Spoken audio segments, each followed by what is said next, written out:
함께 말씀을 나누기를 원합니다. 마리아가 아기를 낳는 순간입니다. 여러분, 여기에 우리 엄마들이 많이 있지만 아기를 낳는 것이 그렇게 쉬운 것은 아닙니다. 어떤 분은 며칠 동안 산통을 겪기도 하고 참 고통스럽게 아기를 낳습니다. 저는 남자라 잘 모르겠지만 제가 산부인과에 있다 보니까 별의별 소리들이 다 들리더라고요. 어떤 사람은 남편에게 욕도 하고 커튼도 다 찢어버리고 의사를 붙들고 막 실갱이도 버리고 또 간호사에게 욕도 하고 뭐 그렇게 한다고 하더라고요. 옛날에는 아기를 낳다가 죽는 경우도 굉장히 많이 있었습니다만은 요즘에는 이제 병원에서 좋은 환경 속에서 다 아기를 낳습니다. 그런데 우리 예수님은 지금 어디에서 태어났냐면 말구유에서 태어났습니다. 여러분, 새벽에 예수님이 태어날 때 얼마나 추우셨겠습니까? 또 그 산모인 그 엄마는 또 얼마나 힘들었겠습니까? 이런 그 광경을 한번 상상해 보시기를 바랍니다. 여러분, 그것이 또 우리에게 굉장히 큰 은혜가 되는 것입니다. 우리 예수님이 왕궁에 오지 않고 또 비행기 타고 또 이렇게 온 것이 아니라 예수님이 우리 인간의 모습으로, 그리고 우리는 경험하지도 못했던 말구유에서 태어나는 그러한 모습을 이 아침에 보게 됩니다. 1절에 보게 되면 아구스도 황제가 명을 내렸다, 호적의 명을 내렸다, 이렇게 되어 있어요. 이 아구스도는 역사적으로 옥타비아누스입니다. 가이우스 옥타비아누스라고 하는 사람인데 BC 27년에서 AD 14년까지 로마 황제로 지냈습니다. 여러분, 왜 이 아구스도가 성경에 기록되었을까요? 물론 여러 가지 이유가 있겠지만은 이거는 역사적으로 사실이라는 것을 우리에게 알려주고 있는 거예요. 예수님이 이 땅에 태어나시고 또 예수님이 뭐 부활하시고 승천하시기까지 또 예수님이 행하신 그 모든 행적들을 따라가서 볼 때 자칫 잘못하면 신화 같은 요소들이 굉장히 많이 나와 있습니다. 마치 옛날에 우리나라에 뭐 제가 박씨지만 뭐 신라에 뭐 박혁거세가 아래서 태어났느니 뭐 또 단군이 뭐 그런 신화가 있지 않습니까? 많은 사람들이 잘못하면 그렇게 오해할 수가 있는 거죠. 그래서 성경에다가 이 내용을 집어넣지 않았을까? 저는 이 말씀을 묵상하면서 그런 생각을 또한 해보았습니다. 어쨌든 중요한 것은 역사적인 사실이다. 예수님이 이 땅에 오신 것, 또 예수님이 이 땅에 행하신 모든 것, 또 예수님이 죽으시고 부활하시고 승천하신 것은 역사적인 사실이다 라고 하는 것입니다. 이 아구스도가 명을 내린 목적은 한 가지예요. 그것은 인구조사를 통해서 세금을 더 얻으려고 하는 목적이었습니다. 선한 목적인가요? 악한 목적인가요? 예, 그렇게 좋은 목적은 아니었어요. 그런데 여러분, 이 말씀 속에서 우리가 알 수 있는 것은 이것 때문에 지금 요셉과 마리아가 갈릴리에서 나사렛이라고 하는 곳에서 지금 예루살렘을 거쳐서 베들레헴까지 긴 여행을 해서 다윗의 동네, 4절에 보니까 다윗의 동네에 베들레헴에 왔다는 거예요. 예? 그리고 거기서 예수님이 태어났다는 거예요. 그런데 이것이요, 수백 년 전에 미가서에 이미 예언이 되어 있다는 거예요. 예. 참 놀랍지 않습니까? 예. 누가 컴퓨터를 이렇게 내려주셔야 돼. 이게 잡음이 생겨서. 우리 재훈이가 이걸 좀 내려주세요. 그래서 여러분, 4절 우리 같이 한번 읽어볼까요? 요셉도 다윗의 집 족속이므로 갈릴리 나사렛 동네에서 유대를 향하여 베들레헴이라 하는 다윗의 동네로 그랬어요. 미가서 5장 2절에 보면 이렇게 되어 있습니다. 베들레헴 에브라다야, 너는 유다 족속 중에 작을지라도 이스라엘을 다스릴 자가 내게로 나올 것이라. 그의 근본은 상고의 영원에 있느니라. 이 베들레헴이 이미 계획이 돼 있었던 거예요. 그리고 그 예언대로 예수님은 베들레헴에 그 타이밍에 맞춰서 온 거예요. 여러분, 그래서 하나님은 역사를 주관하고 있는 거예요. 악한 자나 선한 자나 사람의 마음을 움직여서 하나님의 시간표에 맞게 하나님께서는 일하시고 있다는 거예요. 그러므로 역사를 주관하시는 그 하나님을 신뢰할 때 우리는 조급하지 않고 또 당황하지 않고 또 우리는 앞서가지도 않고 그 말씀을 따라 또 성령의 인도를 따라서 우리는 승리할 수 있는 것입니다. 저는 오늘 이 7절에 한번 주목해 보려고 합니다. 7절을 같이 한번 읽어볼까요? 첫 아들을 낳아 강보에 싸서 구유에 뉘었으니 이는 여호와 안에 있을 곳이 없음이러라. 왜 하필이면 예수님이 구유에 오셨을까? 구유에서 태어났을까? 예, 이 말씀을 묵상하면서 저는 굉장히 많은 은혜를 받았습니다. 첫 번째는 여호와 안에 있을 곳이 없었기 때문이라고 7절의 말씀을 해주고 있습니다. 여호와 안에 있을 곳이 없음이러라. 여관이 꽉 차 있어서 어쩔 수 없이 구유로 간 거예요. 그죠? 이것도 하나님의 계획인 거죠. 만일에 여관이 있었다면, 잠자리가 있었다면, 빈 방이 있었다면 거기서 머무시고 거기서 태어나셨겠죠. 그런데 여관이 있을 곳이 없었기 때문에 그곳으로 가는 거예요. 예수님은 어디에 오시느냐? 꽉 차 있는 곳에 오지 않습니다. 뭔가 이렇게 소란스럽고 뭔가 세상으로 차 있는 곳에는 예수님이 오지 않습니다. 그곳에 없었기 때문에, 빈 곳이 없었기 때문에 빈 곳으로 갔어요. 여러분, 하나님은 화려한 곳에 머물지 않습니다. 우리가 인간으로 생각할 때는 야, 이곳이면 하나님이 있을 곳이다 생각하는 그러한 곳이 있어요. 그죠? 참 여기는 깨끗하고 보기 좋고 안락하고 사람도 보기 좋고 하나님도 보기 좋다. 이렇게 생각하는 곳에 우리 주님이 있을 것이라고 생각하지만 사실은 우리 주님은 그렇지 않습니다. 예수님은 분주한 곳에 있지 않습니다. 여러분, 여관은 어떤 곳이에요? 사건이 많은 곳이에요. 이번에도 어떤, 참 죄송하지만, 여러분 안타깝지만, 여러분 한 연예인이 호텔에서 자살하지 않았습니까? 여러분, 이렇게 분주한 곳이에요. 거기는 사건이 많은 곳이에요. 사람의 냄새가 있는 곳이에요. 화려하기도 하지만, 안락하기도 하지만, 거기는 사건이 있고, 그리고 거기는 인간의 그 옳지 못한 곳입니다. 그러니 주님이 그곳에 머물기를 기뻐하지 않으셨던 것 같아요. 그래서 어쩔 수 없이 간 곳이 어디냐? 마구간입니다. 아마 이 여관 주인이 나름대로 배려를 한 것 같아요. 그래서 찾아보니까 빈 곳이 있는데 말구유야, 마구간이야. 그곳에서라도 멈추기를 좀 쉬기를 원합니까? 그래서 거기에다 이렇게 자리를 펴놓고 쉬는 가운데 거기서 예수님이 오신 거죠. 여러분, 우리는 예수님을 만왕의 왕이라고 합니다. 만왕의 왕은 어디서 와야 되냐면 왕궁에 와야 되는 것입니다. 그런데 예수님은 가장 천한 말구유에 오셨다는 거예요. 이것은 무엇을 상징할까요? 여러분, 굉장히 큰 의미가 있죠. 예수님은 태어나면서부터 고난과 겸손을 가지고 오신 거예요. 그럼 앞으로 예수님의 인생이 고난과 겸손의 인생인 것을 우리에게 상징적으로 알려주고 있습니다. 여러분, 예수님은 마지막 십자가를 지기 위해서 예루살렘에 입성할 때도 나귀를 타고 들어가셨습니다.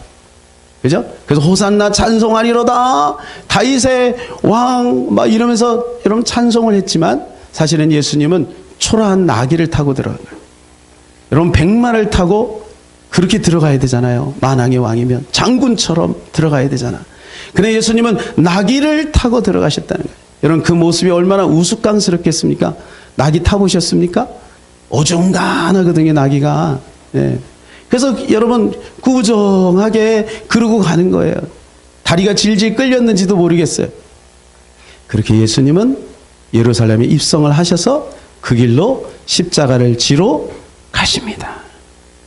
요한복음 12장 14절 시작. 예수는 한 어린 나귀를 보고 타시니 이는 기록된 바 시온 따라 두려워하지 말라 보라 너의 왕이 나귀 새끼를 타고 오신다 함과 같더라. 여러분, 그런데 요것도 스가랴 9장 9절에 예언되어 있는 거예요. 수백 년 전에 그래 예수님은 말씀대로 그냥 사시는 거죠. 그리고 예수님이 이 말씀을 이루기 위해서 시나리오를 만들고 갔는지 아니면 하나님께서 그렇게 인도했는지 어쨌든 예수님을 통해서 말씀이 하나하나 성취가 되고 있는 거예요. 그러나 이 모든 것은 하나님의 오래전부터 가지고 있었던 계획 속에 있었다는 거예요. 그렇다면 여러분 우리가 예수님으로 말미암아 구원받은 그 사실도 우연이 아니고 하나님의 오래전부터 계획이 있었다. 사도 바울이 이렇게 고백하지 않습니까? 모태에서부터 나를 사도로 택했다. 택했다. 태초에 하나님이 우리를 택해 주신 거예요. 하나님의 계획 속에 있었던 거예요. 얼마나 감사합니까? 예수님의 일생은 결코 화려하지 않았습니다. 몫으로 30년 동안 지내시면서 예수님은 겸손하게 부모님을 잘 섬기다가 이제 공생애를 시작하면서 여러분 그분은 있는 곳이 들이었습니다. 거처하는 것이 산이었습니다. 늘 금식하시고 굶주리시고 식사할 겨를도 없었다 그래요. 그죠? 예수님은 그렇게 힘든 시간들을 보내시다가 결국은 십자가에서 못 박혀 죽으셨어요. 그리고 예수님이 제자들의 발을 씻기시면서 이렇게 말씀합니다. 너희도 그와 같이 하라 라고 말을 합니다. 여러분 그래서 예수님이 당신이 겸손한 분이라 우리도 겸손하기를 원하시는 것 같습니다. 그래서 베드로전서 5장에 보니까 이렇게 말씀해 주고 있어요. 서로 겸손으로 허리를 동이라 하나님은 교만한 자를 대적하시되 겸손한 자들에게는 은혜를 주시느니라. 하나님은 겸손한 자들을 참 좋아하셔요. 겸손에는요 능력이 있어요. 겸손에는 능력이 있어요. 제가 이렇게 겸손하지 않으면 능력이 사라지는 것을 많이 느껴요. 겸손해야 능력이 보존이 되더라. 하나님의 은혜는 낮은 곳에 임하더라. 하나님의 은혜는 항상 상한 마음에 임하더라. 예수님의 본질이 그래요. 그래서 빌립보서 2장 5절에서 보니까 그는 하나님과 본체시나 하나님과 동등됨으로 취할 것으로 여기지 아니하시고 종의 형체를 가져 낮은 곳에 임하신 낮은 마음을 가지신 거죠. 모세가 가나안 땅에 들어가지 못했어요. 그래서 그 이유가 뭔가 성경은 분명히 밝히고 모세도 자기가 신명기에서 설교를 하면서 자기가 왜 가나안 땅에 못 들어갔는지에 대해서 이야기를 해주고 있어요. 근데 그 이유가 뭐냐면 무리바 물 사건입니다. 이스라엘 백성들이 가나안 땅에 들어가기 위해서 광야를 지내다가 물이 없었어요. 그러니까 하나님을 원망하고 또 모세를 원망하는 거죠. 당연하죠. 물이 없는데 얼마나 갈증이 나겠습니까? 그러니까 모세도 마음이 그것 때문에 상했어요. 왜냐하면 이스라엘 백성들의 습관은 뭐냐면 툭하면 원망하는 거예요. 툭하면. 그러니까 모세가 마음이 상했나 봐. 그래서 하나님 앞에 막 기도하는데 하나님께서 뭐라고 말씀하시냐면 반석에게 명령을 해라 이렇게 말해요. 그런데 모세가 명령을 하지 않고 반석에 이 지팡이를 가지고 2번을 쳐요. 그 광경을 한번 생각해 보니까 모세에게 툭툭 치지는 않은 것 같아. 그가 40일 금식 기도하고 내려오는데 아래서 금송아지 만들어 놓은 그게 하나님이라고 섬기고 있는 그 모습을 볼 때 모세가 마음이 상해서 하나님이 만드신 돌판을 던져버렸어. 그러니까 모세는 나름대로 한 성깔 하는 사람이죠. 근데 성경은 천하의 온유한 자라 이렇게 얘기하죠. 여러분 200만을 끌고 나가는 게 쉽겠습니까? 얼마나 많은 공격들이 있었겠어요. 고라자손의 공격, 그리고 또 그 누나의 공격, 또 주변에 있는 사람들의 공격, 엄청난 공격을 모세는 다 받은 거예요. 그런데 몇 가지 실수를 했는데 그 중에 하나가 바로 이 무리바 사건이에요. 그냥 아마 이렇게 친 것 같아요. 꽝꽝 쳤겠지. 네?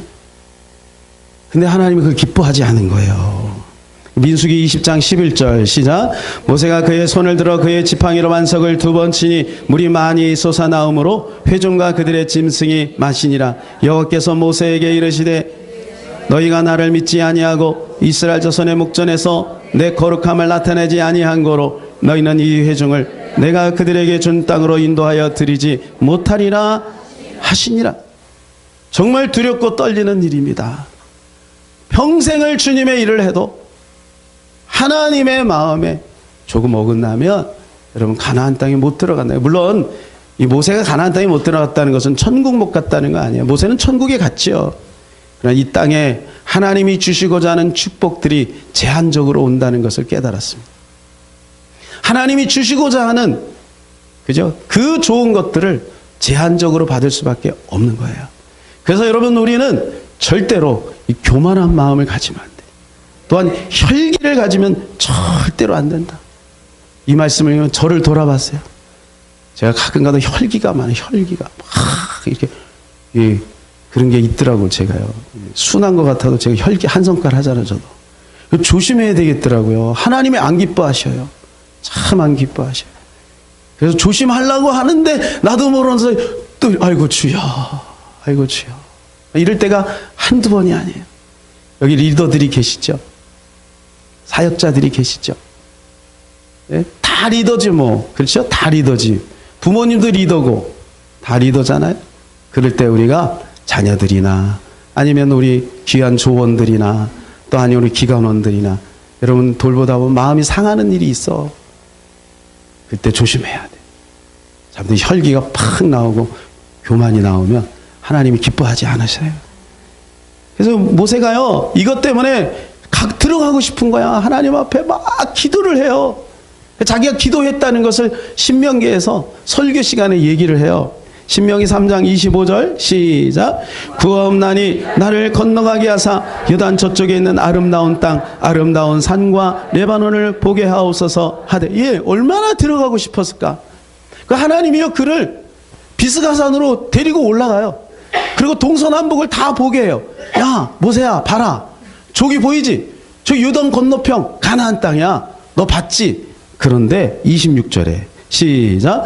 여호와께서 너희 때문에 내게 진노하사 내 말을 듣지 아니하시고 내게 이르시기를 그만해도 족하니 이 일로 다시 내게 말하지 말라. 딱 잡아 잘라버려요. 절대 안 돼 너는. 모세가 얼마나 마음이 아팠을까. 얼마나 마음이 아팠을까. 이 본문을 가지고 어떤 목사님이 이렇게 말씀하시는데 공감이 되더라고요. 하나님이 그것을 다 보여주시고 모세라고 너는 못 들어가. 어떻게 보면 하나님이 굉장히 잔인하죠. 잔인하죠. 차라리 보여주질 말지. 다 보여주고 못 들어가. 얼마나 잔인해. 그런데 그 목사님이 자기의 지나온 삶 속의 고난의 흔적 속에서 이 말씀을 묵상하면서 이런 깨달음이 왔대. 공감이 되더라고. 모세 너는 가나안 땅이 목적이냐 내가 목적이냐. 그걸 깨달았다는 거예요. 비록 평생 그렇게 들어가고 싶었던 가나안. 하나님이 주신 그 비전. 자기 가진 것도 아니야. 떨기나무에서 갑자기 자기를 택해서 80의 노고에 40년 동안을 이스라엘 백성들을 끌고 이제 마지막 순간에 딱 넘어가만 가면 되는데 하나님께서 모세를 안 된다라고 할 때 모세는 마음에 원망이 있었지만 모세의 마음에 그렇지 나는 가나안이 목적이 아니지 하나님이지 이걸 깨닫고 이제 마음을 내려놓는 거예요. 여러분 어떻게 보면 이 아침에 이 성탄의 아침에 우리가 주님이 우리에게 이 도전을 하실 수도 있어요. 우리가 그토록 바라는 거 어떤 거 우리 있잖아요. 다 있잖아요. 그죠? 다 있잖아요. 그런데 주님이 우리에게 이렇게 질문하실 수 있어요. 너는 그것이 나를 믿는 동기냐 아니면 나냐 이렇게 물어보실 수 있잖아요. 우리 모든 성도들은 그럼요 주님 나의 목적은 오직 주님입니다. 주님만이 나의 모든 소망입니다. 이런 고백이 우리 가운데 있기를 바랍니다. 여러분 그래서 겸손한 자는 결국은 승리하게 되어 있어요. 베드로전서 5장 6절 시작. 그러므로 하나님의 능하신 손 안에서 겸손하라. 때가 되면 너희를 높이시리라. 하나님이 높여주신다는 거예요. 여러분요 나이가 들수록 겸손하신 분들이 있어요. 우리 어르신들은 나이가 들수록 겸손하세요. 그러면 겸손하신 분 앞에는요 우리도 모르게 고개를 숙이게 되어 있어요. 그러니까 젊은 사람 중에서도 겸손한 사람이 있어요. 그런 사람은 무서운 사람이에요. 실력도 있지, 겸손하지, 대단한 사람이죠. 주님은 겸손한 곳에 임하십니다. 두 번째, 소외당한 곳에 임하십니다. 여러분, 구유는요, 사람이 머무는 곳이 아닙니다.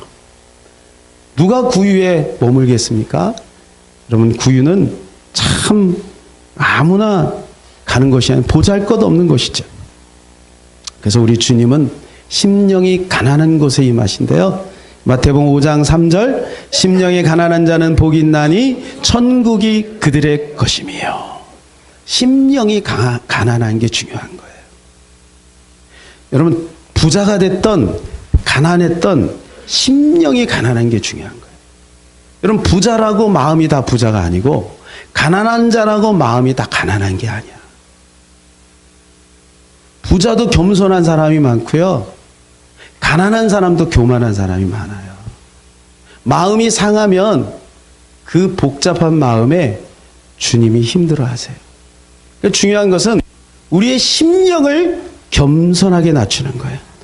주님은 어디에 오냐? 이 소외당한 사람, 그런 사람에게 오시더라고요. 누가복음 4장 18절 시작. 주의 성령이 내게 임하셨으니 이는 가난한 자에게 복음을 전하게 하시려고 내게 기름을 부으시고 나를 보내사 포로된 자에게 자유를, 눈먼 자에게 다시 보게 함을 전파하며 눌린 자를 자유롭게 하고. 예. 여기 보니까 우리가 노랗게 마킹되어 있는 데가 다 가난한 자, 포로된 자, 눈먼 자, 눌린 자. 주님은 그런 사람과 함께 하기를 원하시는 거예요.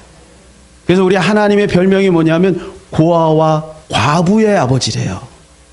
주님의 마음은 항상 그런 사람에게 있더라고요. 그래서 평생 소외당한 사람들, 이런 사람들에게 주님의 마음이 늘 있어요. 그래서 내년에 우리 교회에서 한번 해보고 싶은 게 있어요. 그게 뭐냐면 어제 제가 칼럼란에 올린 건데 3,000원의 산타 한번 해보고 싶어요. 예. 그러니까 성탄절 바로 한 주간 전에 여러분들에게 제가 3,000원씩을 드릴 거예요. 그러면 그 3,000원을 가지고 우리 주변에 소외당한 사람 찾아가서 그 선물을 주던지 아니면 밥을 같이 먹던지 아무튼 그들을 섬기는 기회를 갖는 거죠. 예. 어떤 교회에서 그걸 했대요.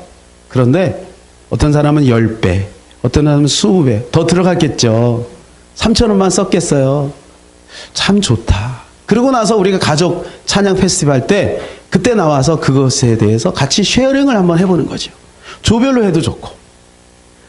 이 성탄절을 맞이해서 우리가 참으로 하나님 앞에 기쁨으로 예배하는 것도 필요하지만 소외당하고 가난한 사람들에게 찾아가서 우리에게 나누는 것은 더 필요한 것 같습니다. 사실은 이 산타의 정신은 참 좋은 거예요. 주후 270년에 성 니콜라스라고 하는 사람이 있었어요. 그러니까 이제 세인트 성이라고 하는 이제 칭호를 받게 됐는데 이분이 주교입니다. 근데 가난한 어려운 사람들을 도와주기 시작한 거예요. 그래서 자선을 베푸는 자의 하나의 모델이 됐어요. 근데 그것이 이제 상업적으로 바뀐 거죠. 1931년도에 코카콜라 광고를 하면서 산타가 빨간 모자를 딱 쓰고 등장을 하면서부터 그때부터 산타가 이상하게 된 거예요. 근데 이것이 계속 부각되다 보니까 성탄절 하면 사람들이 제일 먼저 생각나는 게 산타를 생각하는데 사실은 산타, 이 성 니콜라스 안에는 거룩한 예수의 정신이 있는 거예요. 그 정신을 우리가 받아야 되죠. 비뚤어지고 잘못 왜곡된 것은 버려야 되겠지만 우리가 그 정신은 받아야 돼. 그게 예수의 정신입니다. 예수님은 구유에 오신 거예요. 구유에. 예. 그래서 오늘은 우리가 이제 예배가 마친 다음에 여러분들이 이제 선물을 우리가 준비해서 한 100개 정도 이 주변에 예, 우리 이웃들에게 이제 우리가 사실 뭐 그게 별거 아니지만 그래 상징적으로 우리가 섬기는 그런 시간을 좀 가졌으면 좋겠습니다. 여러분 이 심령이 가난하다라는 이 가난하다라는 걸 원어로 찾아보면 무슨 뜻이냐면 구걸하다 이런 뜻이 있어요. 구걸하다. 그러니까 너무너무 가난한 거예요. 가난해도 너무 가난해서 길거리에 가서 구걸해야 될 정도로 가난한 거예요. 그러니까 그 심령이 그런 마음의 상태에 있을 때 거기에 천국이 되고 주님이 거기에 오신다는 거예요. 그래서 하나님은 갈급한 영혼을 좋아하세요. 시편 41편 1절 시작. 하나님이여 사슴이 시냇물을 찾기에 갈급한 같이 내 영혼이 주를 찾기에 갈급하나이다. 시편 107편 9절에도요. 저가 사모하는 영혼을 만족해 하시며 줄인 영혼에게 좋은 것으로 채워주심이로다. 갈급한 심령, 줄인 영혼, 사모하는 영혼을 주님은 찾으시고 그들을 만족해 하신다는 거예요. 여러분의 마음을 가난하게 만들어야 될 것입니다. 그래서 상징적으로 오늘 이 누가복음 2장에 등장하는 사람들은 보면 그렇게 소외당한 사람들이고 또 주님을 갈급하게 찾는 사람들이에요. 첫 번째 나타난 사람이 예수님이 이 베들레헴에 오신다는 소식을 들은 사람들이 목자 아니겠습니까? 목자. 그 다음에 시므온, 안나 이런 분들이 다 그런 분들입니다. 8절을 읽겠습니다. 그 지역의 목자들이 밤에 밖에서 자기 양떼를 지키더니 밤에 여러분 추운데 밖에 있어요. 그리고 얼마나 춥겠습니까? 근데 그들에게 먼저 이 성탄의 기쁜 소식이 전해진 거예요. 그 다음에 25절 예루살렘에 시온이라 하는 사람이 있으니 이 사람은 의롭고 경건하여 이스라엘의 위로를 기다리는 자라. 성령이 그 위에 계시더라. 위로를 기다리는 자예요. 37절 38절 과부가 되고 84세가 되었더라. 이 사람이 성전을 떠나지 아니하고 주야로 금식하며 기도함으로 섬기더니 마침 이때에 나와서 하나님께 감사하고 예루살렘에 속량을 바라는 모든 사람에게 그에게 대하여 말하니라. 여러분 결혼한 지 7년이 됐는데 과부가 됐어요. 그리고 84세 예수님 맞이하는 그 순간까지 과부로 홀로 외롭게 지낸 안나에게 예수님을 먼저 소개하고 있어요, 성경은. 근데 이분이 뭐예요? 속량을 바라고 있는 거예요. 우리 주님은 이렇게 주님을 향해서 갈급한 심령들을 만족해 해 주십니다. 세 번째로는 내 모습 이대로 받으신다는 것입니다. 여러분, 구유는 더러운 것입니다. 여러분, 구유는 말 먹이통 아니에요? 그럼 얼마나 냄새가 나겠습니까, 여러분? 네? 설거지 하는 게 쉽지 않잖아요. 냄새 나고. 근데 말이 거기다가 먹이를 놓고. 그러니까 더러운 곳이죠. 얼마나 더러워요. 그런데요, 예수님은 그곳에 오신 거예요. 이 세상 자체가 여러분 참 오염되어 있지 않습니까? 어떻게 보면 그것이 우리의 마음일 수 있어요. 우리의 마음일 수 있어요. 구유 같은 마음. 복잡하고 뭔가 세상적인 것으로 차 있는 우리의 마음일 수 있죠. 그런데 주님이 거기에 오신 거예요. 그건 뭐예요? 그대로 받아주겠다는 거예요. 내 모습 이대로 내가 받아주겠다. 그것을 끝나는 것이 아니라 그것에 오니까 거기에 영광이 임하잖아요. 그죠? 영광이 임하잖아요. 주님이 계신 곳에는 모두 정결해져요. 주님이 오시면 모두가 거룩해지는 거예요. 강도도 여러분 구원받았잖아요. 그 어떤 사람도 괜찮은 거예요. 다 구원받을 수 있는 거예요. 누가복음 5장 31절에 예수께서 대답하여 이르시되 건강한 자에게는 의사가 쓸데없고 병든 자에게라 쓸데있나니 내가 의인을 부르러 온 것이 아니요 죄인을 불러 회개시키러 왔느라. 목적은 뭐냐? 더럽기 때문에 좋은 게 아니라 더러운 것을 새롭게 하기를 원하십니다. 여러분, 이 땅이 예수님 오시기 전에 얼마나 혼란했습니까? 정치, 경제, 사회문화 모든 부분에 있어서 다 혼란해요. 지금은 더 악하죠. 우리나라에 나오면 현실을 보세요. 얼마나 이 세상이 많이 오염되어 있습니까? 그런데 주님은 거기를 외면하지 않아요. 그곳에 함께 하신다는 거예요. 여러분, 우리가 이 부족하다는 것을 느낍니다. 우리 마음이. 나는 왜 이렇게 부족할까? 왜 이렇게 나는 연약할까? 그래, 그것 때문에 아파요. 저도 참 이것 때문에 많이 아파요. 왜 이렇게 자주 넘어질까? 여러분, 이런 것 때문에 마음이 많이 아파요. 예. 그런데 여러분, 그 아픈 마음을 주님이 기뻐하세요. 나는 부족하다고 느끼는 그 사람의 마음을 주님은 기뻐하세요. 그 당시에 의인들이 있었어요. 바리새인과 서기관들이에요. 그들은 부족하지 않다고 생각했어요. 자기들은 완전하다고 생각했어요. 자기는 의롭다고 생각했어요. 그런데 예수님은 그곳에 찾아가지 않아요. 오히려 죄인들, 사람들이 손가락질하는 그곳에 예수님이 찾아가셔서 그들과 친구가 되어주시고 그들을 위로하십니다. 누가복음 15장에 보게 되면 잃은 것에 대한 세 가지 비유가 있어요. 첫 번째, 잃은 양, 잃은 드라크마, 잃은 아들이에요. 여기서 우리가 두 가지 교훈을 얻을 수 있는데, 첫 번째는 찾아오신다는 거예요. 그 주인이 찾아갔어요. 목자가 찾아갔어요. 아버지가 기다렸어요. 먼저 하나님이 우리를 찾아오신 거예요. 찾아오셨기 때문에 은혜가 우리 가운데 임할 수 있었던 것입니다. 둘째는 부족한 자에게 마음을 두신다는 거예요. 여러분, 둘째 아들을 보세요. 그가 언제 돌아오냐? 누가복음 15장 21절 시작. 아들이 이르되 아버지, 내가 하늘과 아버지께 죄를 지었사오니 지금부터는 아버지와 아들이라 일컬음을 감당하지 못하겠나이다. 그가 그걸 깨달은 거예요. 자기가요 탕자인 것을 깨달은 거예요. 여러분, 그때 하나님의 은혜가 임하는 거예요. 탕자임에도 불구하고 탕자가 아니라고 생각하면 여러분, 거기에는 주님이 찾아가지 않습니다. 첫째 아들을 보세요. 자기는 아버지 곁에서 열심히 일을 하고 자기 할 도리를 다 하고 있으니까 여러분, 동생을 맞이하지 못해요. 아버지의 마음을 이해하지 못해요. 여러분, 이것이 바리새인과 서기관의 모습이잖아요. 여러분, 우리의 마음에는 그런 마음이 있어서는 안 돼. 늘 겸손한 마음을 가지고 여러분, 나는 죄인입니다, 나는 연약합니다 라고 하는 그러한 마음이 우리 가운데 있어야 돼. 거기에 하나님의 긍휼이 임하게 될 줄로 믿습니다. 제가 어떤 글을 보니까 그리스도인이라고 하는 고백 속에는 우리가 전능하신 하나님의 자녀가 되었다는 우월감도 있지만, 내가 과거에 죄인이었으나 회개하고 새 사람이 되었다는 속삭임이 있대요. 여러분, 그리스도인이라고 하는 것은 우리의 과거를 한번 돌아봐야 되는 일입니다. 그래서 이사야가 이렇게 고백을 하는 거예요. 우리 같이 한번 읽어볼까요? 이사야서 6장 5절입니다. 화로다 나여 망하게 되었도다. 나는 입술이 부정한 사람이요 입술이 부정한 백성 중에 거하면서 만군의 여호와이신 왕을 배웠음이로다. 그가 하나님을 만나고 나니까 그는 망하게 되었다, 부정하게 되었다, 이렇게 고백을 해요. 그 시편 기자도 이렇게 말합니다. 시편 50편 17절 시작. 하나님의 구하시는 제사는 상한 심령이라. 하나님이여 상하고 통회하는 마음을 주께서 멸시치 아니하시리다. 이 상한 마음을 주님이 원하신다는 거예요. 여러분, 기름진 제물을 가지고 하나님 앞에 이렇게 하는 제사도 하나님이 기뻐하시지만 주님은 상한 마음을 기뻐하신대요. 시편 34편 18절 시작.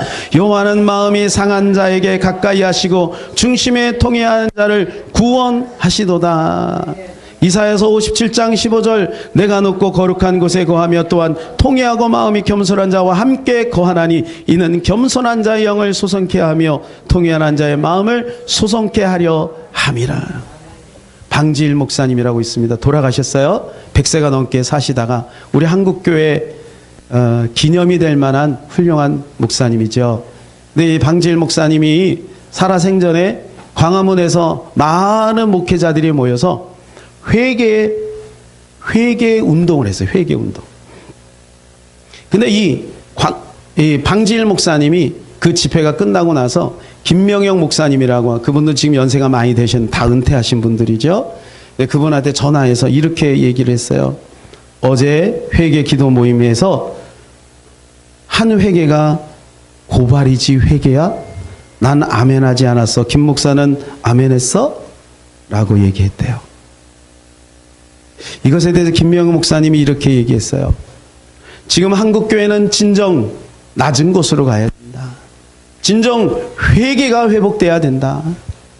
많은 목회자들이 회개를 한다고 하지만 실제적으로 회개하지 않고 회개의 퍼포먼스만 하는 거예요. 죄에 대해서 지적은 하지만 실질적으로 하나님 앞에 마음을 내려놓고 회개하지는 않는다. 그것이 저의 모습이에요. 그것이 어떻게 보면 우리의 모습일 수도 있습니다. 회개해야 된다는 것은 알고 있어요. 회개는 하는 것 같은데 진정 우리 마음에 회개의 상한 심령은 있는가? 우리가 한번 우리 자신을 돌아봤으면 좋겠습니다. 그래서 여러분, 우리 예수님이 이 땅에 오셔서 하실 일에 대해서 시므온은 이렇게 이야기합니다. 2장 35절. 또 칼이 내 마음을 찌르듯 하리니 이는 여러 사람의 마음의 생각을 드러내려 함이라. 여러분, 주님이 오셔서 우리의 마음을 찌르듯 하고 마음을 드러내는 거예요. 여러분, 왜 주님이 이 마음을 드러낼까요? 그 이유가 있어요. 그것은 그냥 우리를 정죄하려고 하는 것이 아니에요. 그것을 통해서 새로운 마음을 우리에게 주시고자 하는 것입니다. 에스겔서 36장 26절 시작. 또 새 영을 너희 속에 두어 새 마음을 너희에게 주되 너희 육신에서 굳은 마음을 제거하고 부드러운 마음을 줄 것이며 또 내 영을 너희 속에 두어 너희로 내 율례를 행하게 하리니 너희가 내 규례를 지켜 행할지니라. 새 마음을 주기를 원하시는 거예요. 새 마음. 헛 마음이 아니고 새 마음. 그런데 여러분, 그것이 내 영이 임할 때 가능하대요. 성령이 임하게 되면 우리 가운데 새 마음이 임하게 될 줄로 믿습니다. 주님은 이 아침에 우리 예수님의 마음을 갖기를 원하십니다. 그 낮고 천한 아무도 돌보지 않는 그저 외면해버리는 그 구유에 예수님이 오신 것처럼 우리의 마음이 혹시 그럴 수 있어요. 그러나 여러분, 우리가 용감하게 주님 앞에 나아가서 주님을 맞이하시고 또 주님을 또 누리시기를 예수님의 이름으로 축원합니다.